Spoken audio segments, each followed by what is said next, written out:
হ্যাঁ গো, শোনো না, এবারে বাণিজ্যে গেলে তুমি কবে ফিরবে আবার? তা ঠিক নেই গিন্নি। বাণিজ্য যতক্ষণ না সফল হচ্ছে ততক্ষণ এমুখো হতে পারবো না। কিন্তু ততদিন আমরা মা মেয়ে একা একা থাকবো কি করে? কিছুই করবার নেই গিন্নি।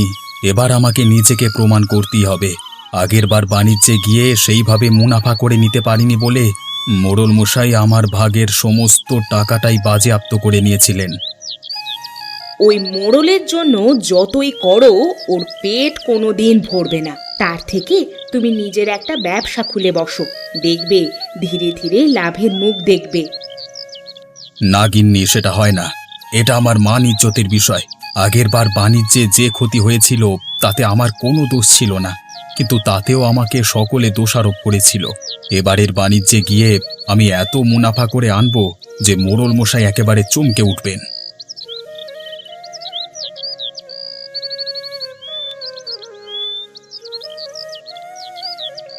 বাবা বাবা, বাণিজ্য থেকে ফিরবার সময় তুমি আমার জন্য নতুন জামা কিনে আনবে? আনবো মা, আনবো। তোমার জন্য নতুন জামা কিনে আনবো আমি। তুমি মন দিয়ে পড়াশোনা করবে, কেমন? আমি এলাম গিন্নি, তোমরা অতি সাবধানে থাকবে। তুমিও সাবধানে যেও, আর তাড়াতাড়ি ফিরে এসো।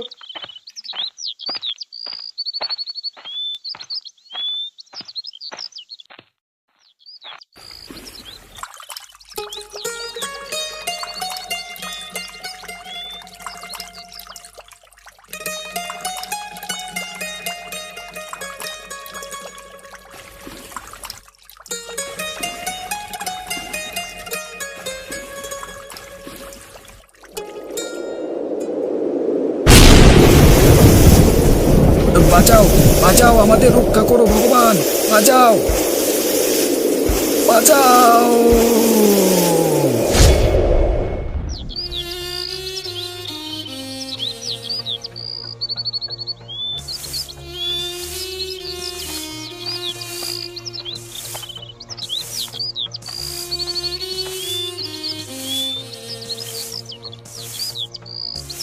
মা, এক গ্লাস জল পাওয়া যাবে? অনেক পিপাসা পেয়েছে। আপনি আসুন বুড়িমা, আমি আপনাকে জল এনে দিচ্ছি।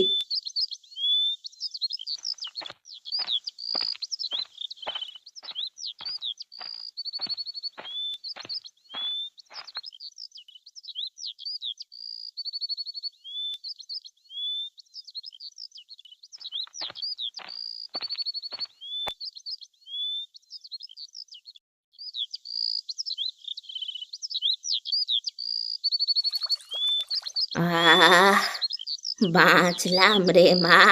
সেই কখন থেকে আমার জল পিপাসা পেয়েছে, কারো কাছে এক ফোঁটা জল পাইনি। আপনি কোথা থেকে আসছেন বুড়িমা? আপনার কেউ নেই?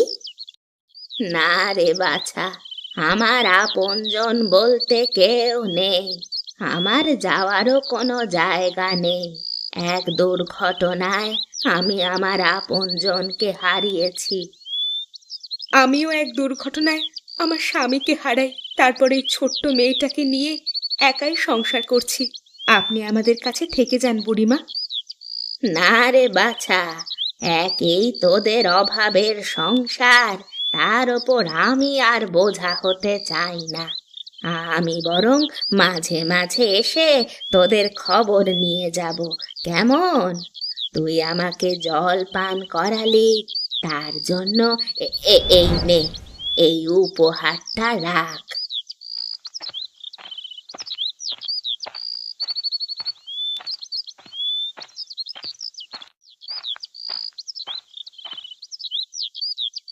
মা, কে এসেছিল?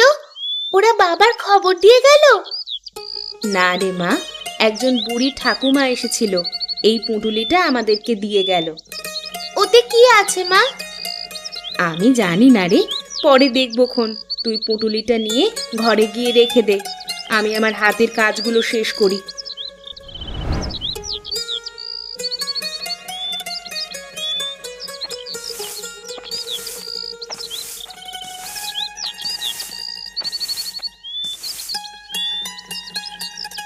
এই যে গোপালের বউ, তোমাকে মোড়ল মশাই এক্ষুনি ডেকে পাইতেছেন। মোড়ল মশাই আবার এখন কেন ডেকে পাঠালেন? আচ্ছা তোমরা চলো, আমি আসছি।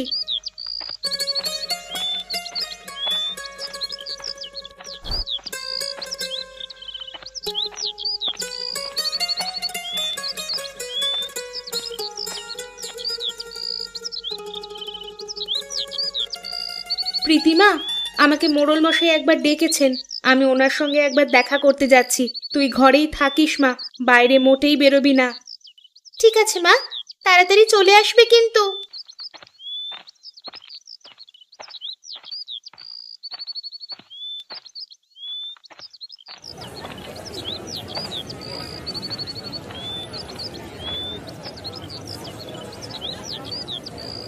মোড়ল মশাই, আমাকে ডেকেছিলেন আপনি?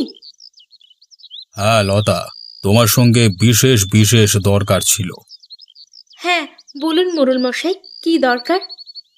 লতা, তুমি তো জানো তোমার স্বামী গোপাল আমার তরফ থেকে বাণিজ্যে রওনা দিয়েছিল, কিন্তু সেই বাণিজ্য স্থল পর্যন্ত পৌঁছে উঠতে পারেনি। এই কথাটা তো সবাই জানে মোড়ল মশাই। হ্যাঁ লতা, যে কথা সকলে জানে না সেটা হলো তোমার স্বামী গোপালকে আমার বাণিজ্য যাত্রার সমস্ত টাকা পয়সার দায়িত্ব দেওয়া ছিল। এখন সমুদ্র ঝড়ের সাথে তো সেই টাকা পয়সাগুলো চলে গেছে, কিন্তু এত ক্ষতি তো আমার পক্ষে মেনে নেওয়া সম্ভব নয়। তাই আমি একটা সিদ্ধান্ত নিয়েছি। কি সিদ্ধান্ত মোড়ল মশাই? তোমার স্বামীকে সব মিলিয়ে প্রায় 1020 মতো টাকা দেওয়া ছিল। এখন তুমি সেই টাকা যে কোনো উপায়ে আমাকে ফেরত দাও। মোড়ল মশাই, আমার স্বামী নিখোঁজ হওয়ার পর থেকে আমার সংসার একদম ভেঙে পড়েছে। একটা বাচ্চা মেয়েকে নিয়ে আমি কোনো রকমের টেনে টুনে সংসার চালাচ্ছি। এখন আপনার এত টাকা আমি কোথা থেকে দেব মোড়ল মশাই? আপনি আমাদের দয়া করুন। না লতা, আমি তো কোনো কথা শুনবো না। আমার টাকায় তোমাদের পেট চলতো, এখন এত টাকা তো তোমার স্বামীর ওপর দায়িত্ব দেওয়া ছিল, তাহলে ফেরতও তোমাকেই দিতে হবে লতা। মোড়ল মশাই, আমাকে এখানে এই মুহূর্তে চাবুকে করে মেরে মেরে ফেললেও আমার কাছ থেকে 1 টাকাও আপনি বার করতে পারবেন না।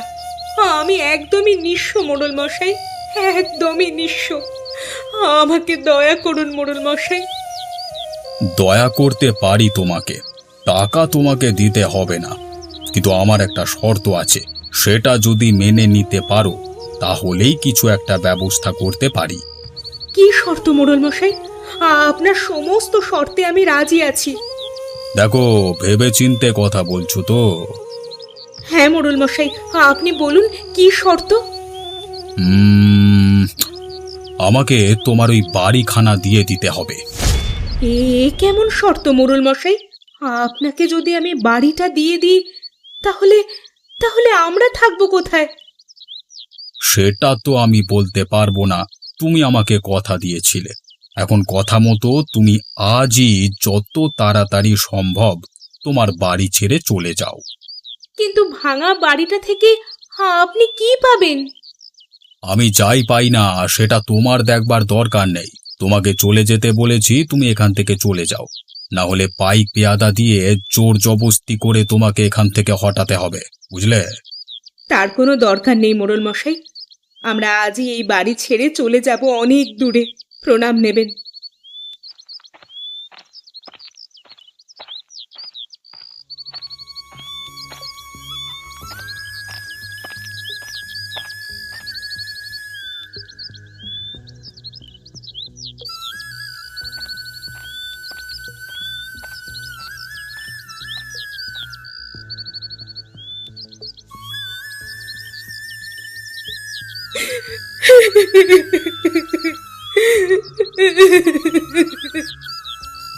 কি হলো মা, তুমি কাঁদছো কেন?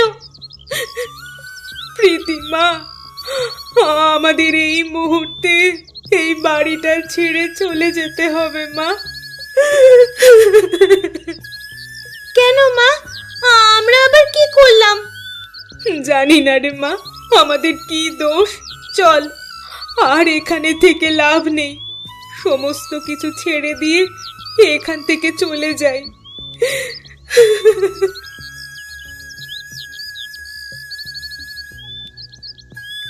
মা, এই পুঁটুলিটা আমি নিয়ে নিয়েছি।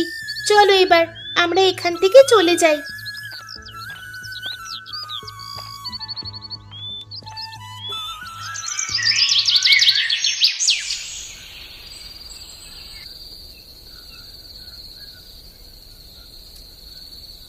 মা, এই যে সন্ধ্যার অন্ধকার নেমে এলো, এখন আমরা এই জঙ্গলের মধ্যে থাকবো কোথায়? চল মা, যত দ্রুত পারি হেঁটে এই জঙ্গল থেকে বেরোতে হবে।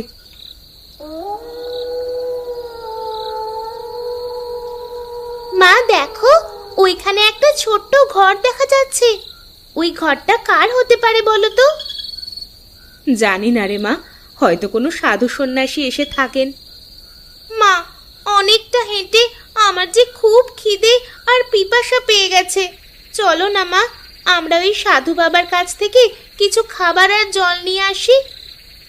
আচ্ছা, তাই চল মা।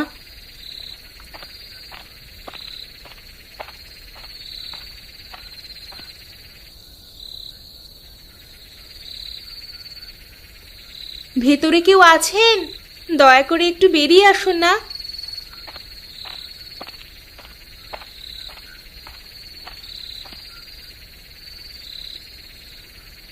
আপনার কাছে একটু জল পাওয়া যাবে? আমার মেয়েটার অনেকক্ষণ থেকে জল পিপাসা পেয়েছে। লতা, তুমি? ওগো তুমি? আমি কি ঠিক শুনছি? তুমি এখনো? আমরা তো ভেবেছিলাম। অনেক কষ্টে ভাগ্যের জোরে বেঁচেছি গিন্নি। প্রীতি, কেমন আছো তুমি মা? বাবা তুমি? এসো এসো, তোমরা কুটিরের মধ্যে এসো। এখানে আমাদের কেউ দেখে ফেললে কেলেঙ্কারি হয়ে যাবে।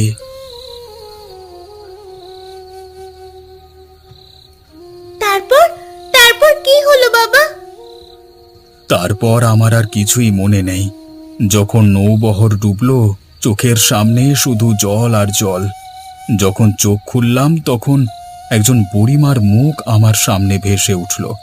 তিনি আমাকে মরণাপন্ন দশা থেকে মুক্ত করে আনলেন তার সেবা শুশ্রূষার মাধ্যমে। কিন্তু কিন্তু সেই বুড়িমা গেলেন কোথায়? তাকে তো দেখতে পেলাম না। আমার অবস্থার একটু উন্নতি হওয়ার সাথে সাথেই তিনি আর এখানে থাকলেন না। আমি অনেক অনুরোধ করলাম, কিন্তু তিনি কিছুতেই সেই অনুরোধ শুনলেন না। শেষে আমি একটা সোনার মোহর একটা পুঁটুলিতে বেঁধে তার হাতে দিই। বাবা, এই পুটুলিটা না তো? হ্যাঁ হ্যাঁ, এই তো সেই পুঁটুলি। এর মধ্যেই সেই সোনার মোহর আছে। ওই মোড়ল একটা চশমখোর। স্বয়ং ওপরওয়ালা ছাড়া কেউ ওকে শাস্তি দিতে পারবে না। তবে যা হয় মঙ্গলের জন্যই হয়। তুমি সুস্থ হওয়ার পর আমাদের কাছে ফিরে যাওনি কেন?